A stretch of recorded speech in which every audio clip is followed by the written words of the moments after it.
The Nevers is back with episode 5, Hang, directed by none other than Joss Whedon, we know that guy, and Melissa Iqbal, who, once again, is a relatively new writer in the world of television with minimal credits, but that doesn't seem to have stopped this band of writers, as each episode is written, so far, at a quality I hope the show continues to hit when we eventually finish out the second half of this season with a new showrunner.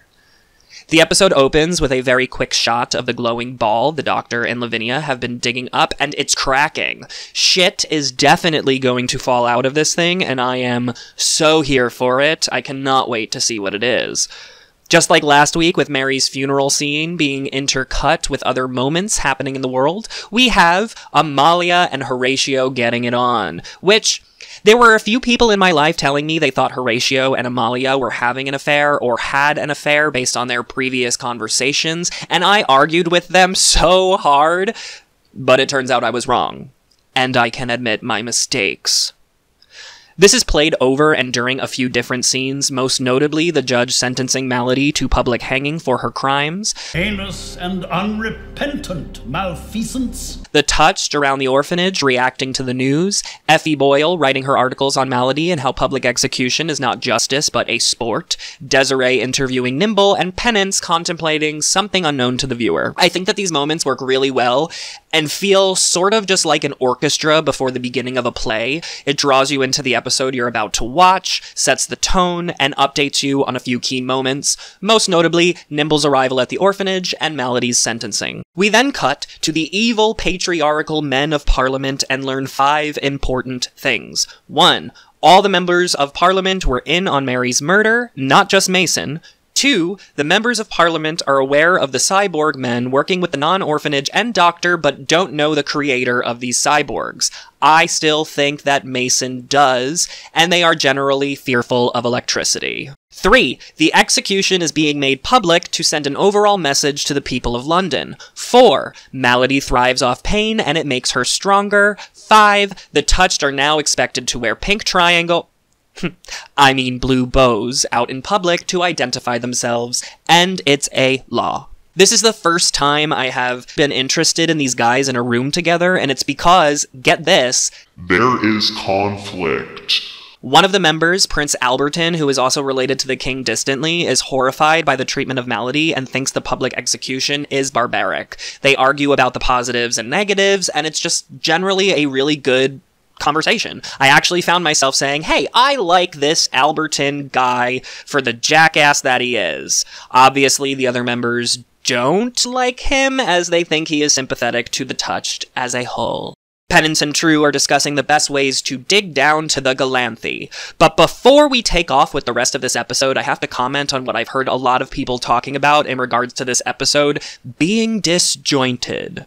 Firstly, later in the episode, True mentions it's been a month since the last episode, which is important as a lot has happened off screen. And we don't get this line until much later in the episode, so once you do hear it, and you hear it very late, you might be a little lost as to how all the characters know about this Galanthe. Let us not forget in episode 2 when True says, Mary is the voice of the Galanthe.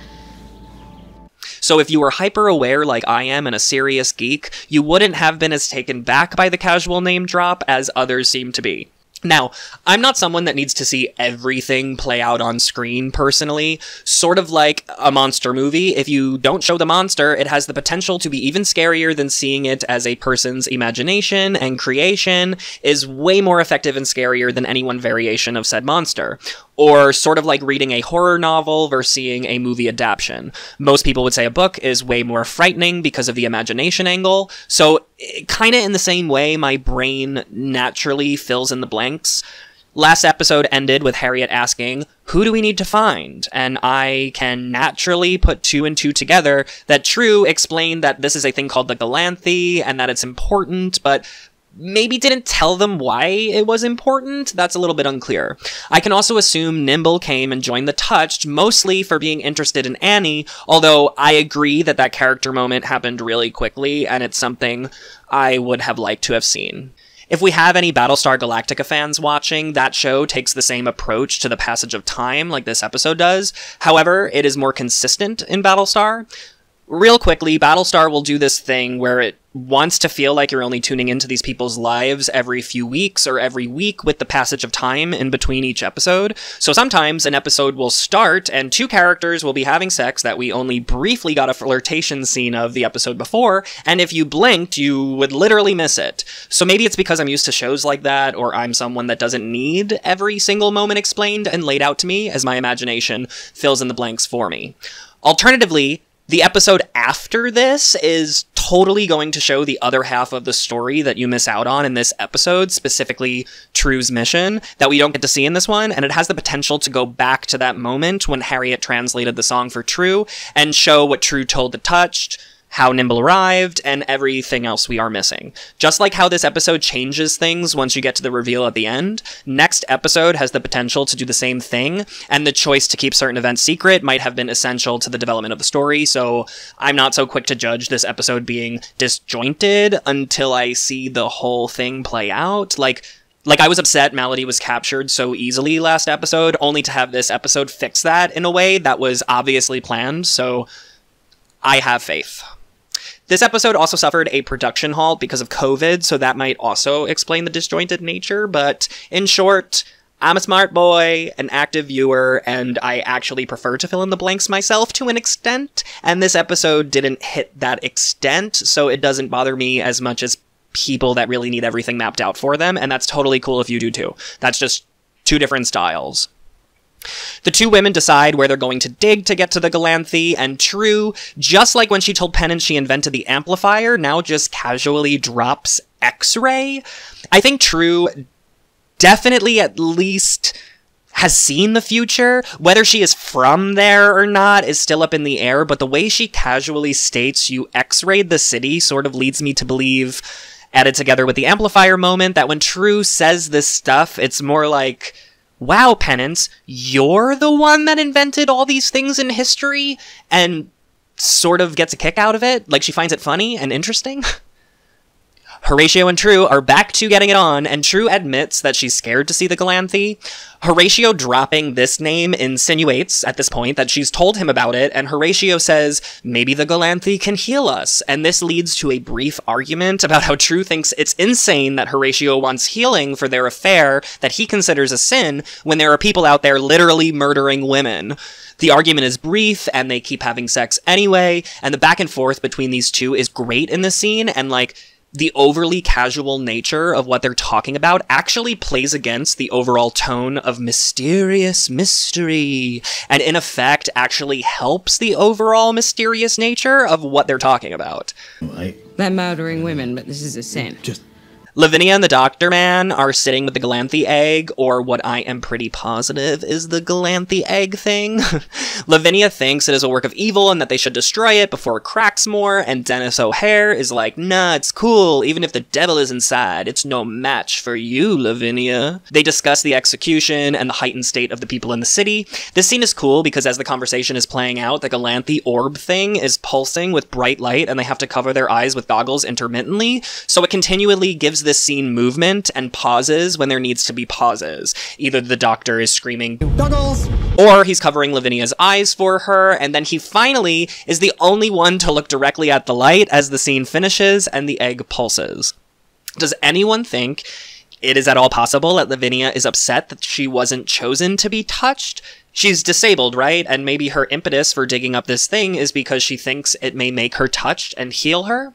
We actually don't know how she ended up in the wheelchair or if she's always been in a wheelchair, so just a thought. And while I'm recording this now, I'm thinking to a later conversation between Augustus and Lavinia where they discuss when they were 10 years old and they went ice skating with Swan. I would assume that Lavinia was up in ice skating too, so I am saying here and now that I think that something happened to her and put her in the wheelchair. We also get a short moment of the woman from episode 2 that can make things float and was lobotomized by the Doctor, which kind of was the introduction to that plot line, and she's making a bucket float. So obviously her turn still works, and I have a feeling this might be used in the plan to get the Galanthe to rise out of the ground, or if the ship is attached to it, if this Galanthe thing came from the ship, which I'm assuming that it did. I think that in the next episode, that is how this lobotomized woman will help the team.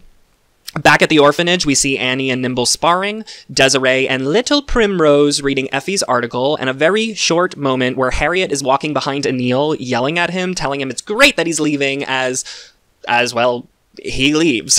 Just like last episode, when they had that very short 10-second awkward phone conversation when she was asking him for help, I am just as happy to see this moment here, and also very impressed to see this little subplot developing. The attention to detail is absolutely great, and that's one of the things that shows the attention to detail. It's like every scene has something developing and something going on. We also have a short moment where one of the touch that will be used later demonstrates her turn by closing a door effortlessly that a group behind her barely can budge. Penance overhears Desiree and Harriet arguing over the morality of hanging Malady the way that they are, with Harriet eventually exclaiming that the government knows what they are doing as executions were made private in 1868, and that they are hanging her solely for being touched. At Frank's office, we see a bit of the touched registration process as a mother brings in her daughter that has donkey ears, which is interesting. After receiving her bow, the mother is told to wait as they bring the girl into the demonstration room. One of the officers is not very gentle with her, and as he leads her away, he tells her they're going to have her run with horses to see how fast she can move, and he kind of makes jokes at her expense. Frank is arguing with Effie as she wants to access Malady to hold an interview, and Frank is absolutely refusing it. During the conversation, Effie points out a picture of the first murder scene from the mines that introduced us to Frank's character and mission in the first episode. We had known it was a setup from the very beginning that it wasn't actually a Malady murder scene, and Frank didn't think it was the doing of Malady, but honestly, I hadn't really given it much thought since then and kind of forgot about it. Effie points out that the woman is dressed like a secretary. Lavinia and Augustus are eating, and Lavinia expresses her dissatisfaction with Swan and the fact that his sex club has become public record. She overhears two people a table away discussing Malady's execution, and this sets her off. She yells at the people, and this leads to her expressing to Augustus that there are vultures everywhere, dressed up in hats and fine silks. So, in the beginning of the scene, Lavinia complains she has a headache and then says that line. If you remember from Malady's first monologue in the theater, she tells the crowd that they ignored the ship that flew over London and mentions that they were all wearing hats. Is it possible that Lavinia, being so exposed to this Galanthe thing, is experiencing the same mental effect that happened to Malady, who also looked directly into the ship as it flew over London, which I'm assuming held a Galanthe inside of it? Again, just a thought. Lavinia finally takes notice of Augie's drawings of birds and Penance on the table, and he tells her he isn't going to be in town tomorrow during the execution. Frank is scolding Swan for allowing a man to be badly injured at his club. Swan fights this. Frank says that the touch that caused the incident on accident isn't registered and therefore not protected under the law. Eventually, Frank leaves Swan with a warning before telling him to get the man registered and that tomorrow, during the execution, he should get down in the dirt and the blood with the poor people to understand the feeling of murder at his hands. I absolutely love the scenes with Frank and Swan. They have a lot of sexual chemistry that you can pretty much cut with a knife, and I'm curious if, in the future, the two of them are going to start something together. I can assume that Frank doesn't have any sort of romantic feelings for Swan, and it was all just purely sexual, but Swan did mention that they've been intimate with each other multiple times in the past, so anything is up for grabs. As Swan is leaving the office, he runs into Effie and they flirt a little bit, and finally Effie whispers something into Swan's ear, telling him there's something he can do for her.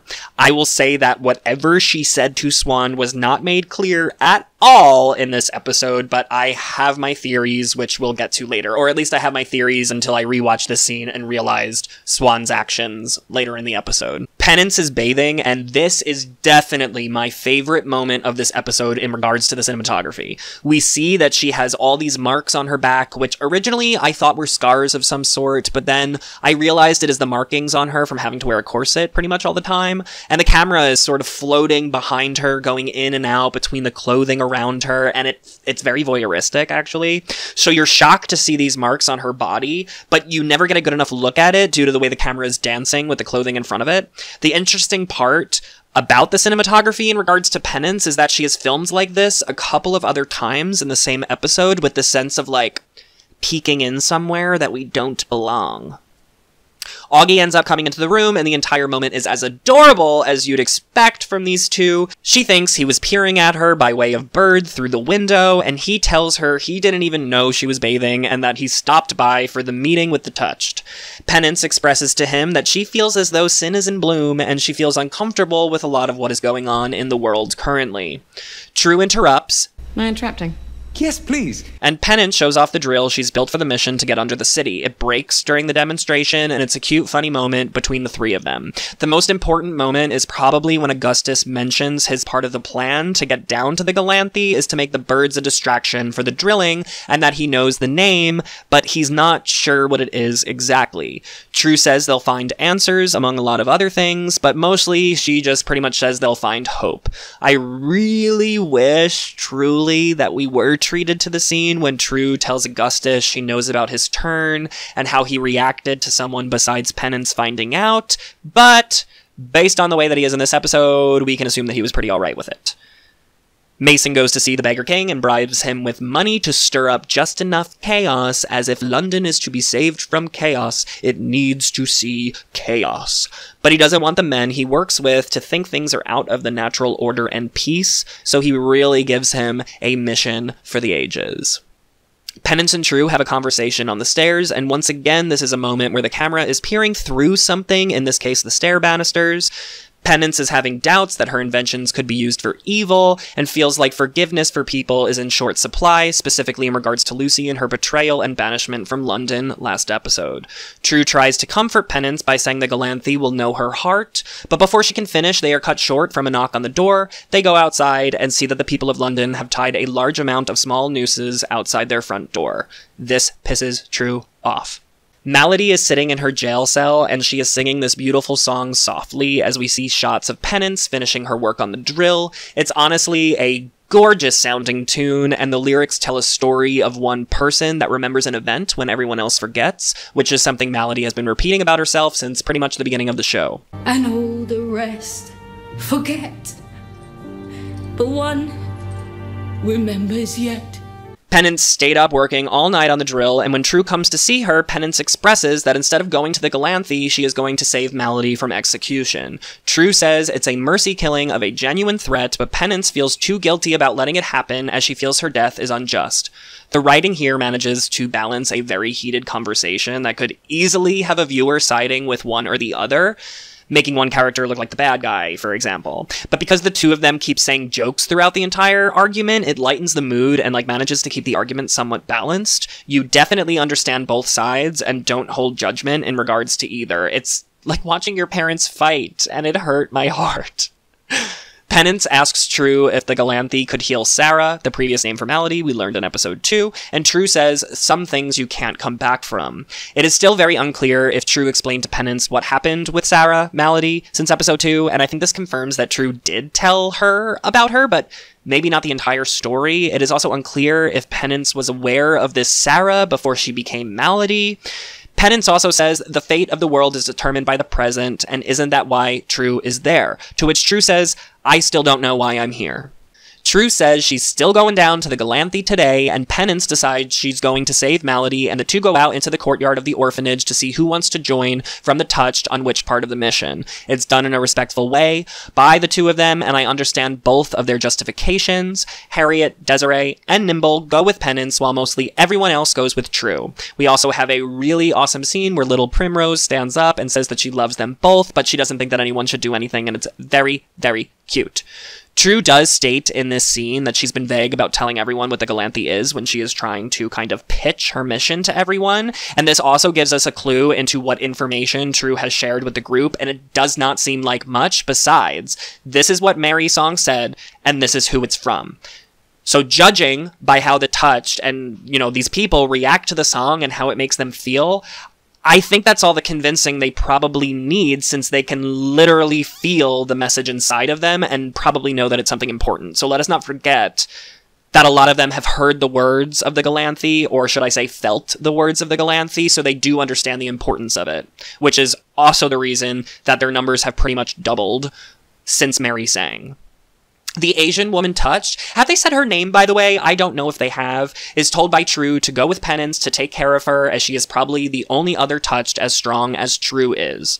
I also have to mention that it did really hurt my soul when Augustus decided to go with True. And after rewatching it, like, at first I was like, oh, that sucks, like, that's gonna hurt, but it did seem pretty important that Augustus was to go with True, because he was one of the main distractions to kind of get down underneath the city, because they kind of need him to deal with the birds, so I didn't really take it as, like, a personal thing. I just think that he was very important to True's mission. Penance goes over her plan with her small group as the crowd is let into Melody's execution. If you haven't seen the HBO talkback at the end of the episode, this is the one episode that was affected most by COVID, which meant they had to digitally enhance the audience to make it appear larger and build this entire set piece for the town square to film. It's super interesting stuff, and also rather impressive with what they managed to do. We have a really effective shot here of the crowd running like animals in slow motion and grabbing the bars set up to hold them back from the hanging platform. And once you know how this kind of plays out, that is some excellent foreshadowing. Mason and the Lords arrive at the hanging. Lemonade is being sold. Children gather in high places to see the hanging unfold. Swan shows up in the Lord's box, but decides to jump down to the poor people's level, and this is either due to what Frank told him earlier about getting down and dirty with the poor folk, or has something to do with what Effie whispered in his ear, but this will probably become more clear in time, I would imagine. The man that's been hanging with Melody that can change people's perceptions of reality shows up to the guards and convinces them he's an uncle that's come to visit, and they welcome him inside the security tent. It's great. He convinces them to dig for gold that doesn't actually exist to distract them. It's wonderful. They're actually digging up this, like, electrical box. Very cool. Penance quickly talks to the touch called George and tells him to stay in the vehicle outside the town square. When they hear the signal, which we don't know what the signal is at this point, he is supposed to pull the lever and drive to Port Chill Road. The suspense and tension is building beautifully and gracefully throughout this entire sequence. Using Harriet's glass-blowing breath, Desiree, Penance, and Harriet break into the side door, and Desiree distracts the guards so Penance can get inside the square. During the sequence, Harriet is just, like, confessing her inner thoughts about Anil and their conflicts to Desiree, and it's super wonderful. Nimble knocks out one of the guards, poised on the roof to shoot Melody if anything goes wrong with the Asian woman. As Melody is being let out to the crowd, the ground starts to shake from what I assume has something to do with True's mission under the city. It's probably the drilling happening, or, like, the Galanthi being like, fuck you, I'm going back to sleep, but the ground shakes. Melody says, Wait, yelling love, I'll be down in a minute. And this distracts the crowd, and they all laugh because she's a funny clown. Frank spots Penance in the audience, and she pushes a button on her umbrella, signaling to start the rescue. The touched on the roof hops down to Melody on Nimble's glass, ice, plastic platforms. If anybody thinks it's glass, let me know. If anybody thinks it's ice, let me know. I think it's ice because the ice and fire thing. Who the hell knows?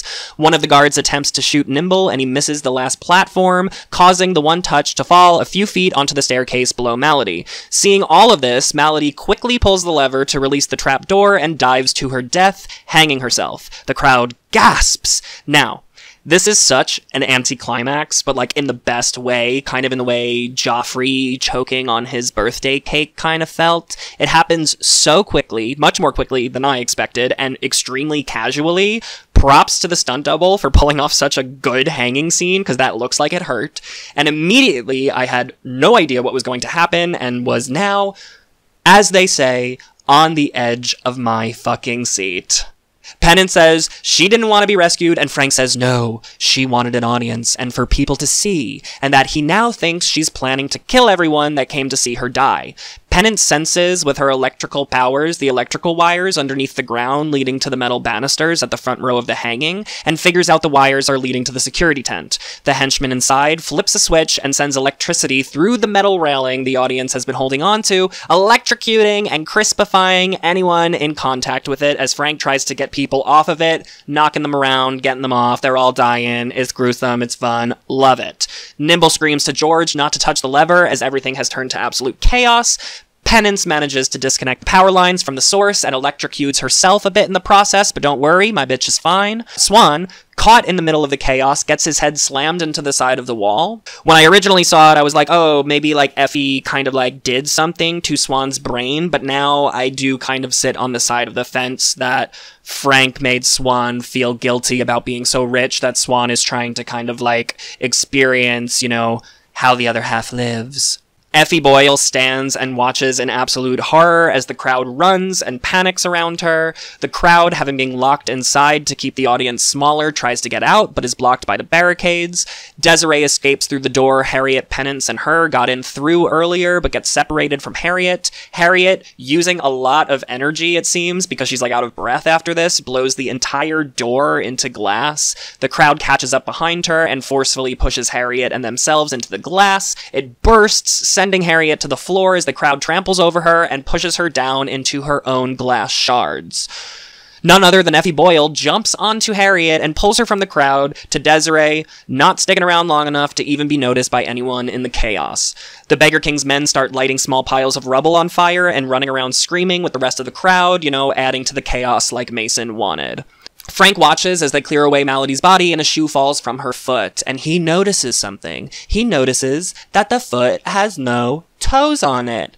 He immediately realizes this isn't Melody, but the one other henchwoman that was following Melody. In episode 2, we see her talking to Mary, saying she isn't touched, but is sacrificing parts of her body, her toes, to hopefully become touched herself. The vehicle is abandoned by the touch that had the lever inside of it that George was responsible for pulling to save Melody. The lever comes loose once they all walk away from it, and we see this balloon thing of sorts start to fill up in the trunk of the car, but the camera does pull away before we can see the results of this. I want to say that she created something like a hot air balloon, but I guess we will never know, or we will find out later. Who knows? Penance comes back and sees True and the gang that went with her, and they don't look happy.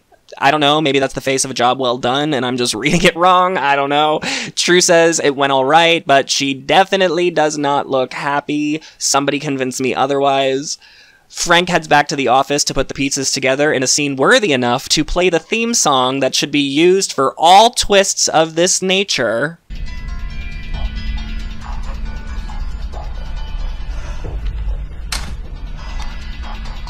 Hello, Mr. Hindle. So it turns out the real Effie Boyle was the woman from the first murder scene in episode 1. Melody has been the fake Effie Boyle this entire time, and we get this absolutely GIF-worthy, incredible moment at the very end of the episode of Effie transitioning into Melody in a scene worthy enough to be credited up there with the Joker's most chaotic, well-thought-out plan. I mean, she just went like full Heath Ledger in this moment. Melody is not as unorganized crazy as we might have thought, and we learn a bit more about her morals, who she thinks is the bad guy, and that she is literally a force to be reckoned with. And Melody laughs into the distance, and this brings us into the mid-season episode break that will happen next week.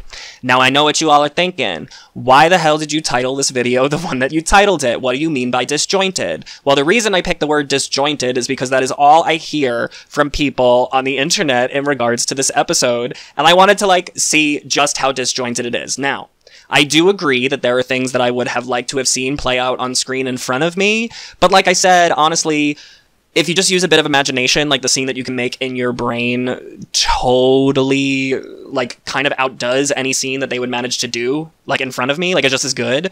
I know that's not everyone's style, but I kind of like filling in the blanks. Now, I also am a little bit on the side that I think this is purposeful. I think that the show is going to play a lot more with time than we realize, and I think back to the actor who plays the Beggar King when he was first talking about the show in the beginning, and he said something about the show jumps time periods and they play with time, and originally I was like, oh, he's talking about Amalia True and her power and her ability to see the future, only to, like, think more about that, and I was like, you know, maybe he actually means that the show is going to, like, screw with time, and this is purposeful. So instead of, like, immediately jumping into this, like, it's disjointed, it doesn't make sense, it's lazy, I really don't think that this is lazy. Now, it might be a little bit hard to figure out what happens in this episode in regards to some of the disjointed themes, because we are changing showrunners. So you hope, I mean, I really do hope that the other writers in the writer's room, when the showrunner does come in, all kind of understand that, like, this is where the show is supposed to go, because I will continue to repeat this, that Laura Donnelly has very outspokenly said that Joss pitched her the entire storyline of the show, and that's one of the reasons that she decided to sign on to it, and she said that it is very rich, very well planned out, and that she was very excited to be living in this world. So, I don't know, I gotta believe that it's something like that. I hope that the showrunner follows this, and, you know, honestly, when we get to the end of this, 6-episode run and we're on hiatus, I'm going to be doing a lot more theory videos. I don't really want to jump too much into theories in these episode-by-episode videos because, it changes from week to week with more and more information that we receive. So I'm being patient.